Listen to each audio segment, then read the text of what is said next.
about 45 degrees.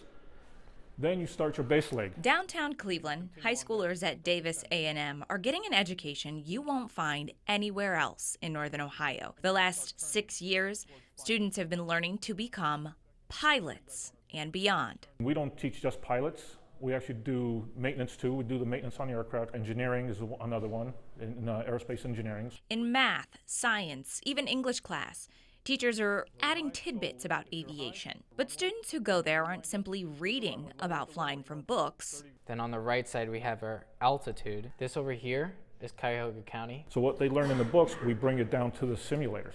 And actually, okay, here's what carburetor ice looks like. Here's what the rain and heavy loads on the aircraft look like. We landed on this smaller runway. Some students fell upon the program. Others have always had a love for flying. In middle school, I had a very aggressive thirst for aviation. I really wanted to get into a very good aviation program. Every time I went on a plane, I would go in the cockpit. And as much as the students can learn from books about aviation or with the simulators, there is nothing quite like getting hands-on inside an aircraft yourself. Being in a plane is a much better experience because, like, yeah, you feel like, oh, I'm about to stall. Oh, I'm going down. They hop in the cockpit and take off from Burke Lakefront Airport, but the lesson doesn't end there. So everybody gets a chance to take their hands and put it on the airplane. Take that panel off. We'll actually give them a screwdriver and a ratchet.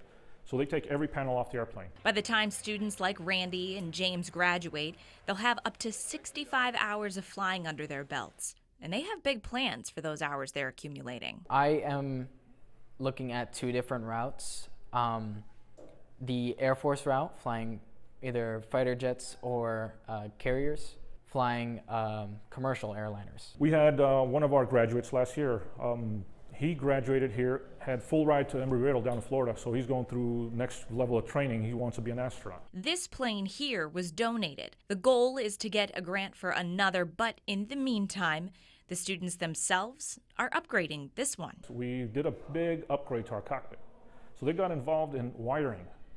It's aerospace wiring, put a new GPS, touchscreen GPS, and then we had to turn it on and make sure everything works because it was a big job. Whether you're a frequent flyer or never been off the ground, the instructors at Davis will take any student under their wing for a flight. We do offer discovery flights here. Every student to go through a discovery flight to see if they really like it. So as you drive along I-90 and see a plane taking off, just remember, a few years from now, the person in control might be your future pilot, flying you to your next destination. Alexis Walters, Fox 8 News.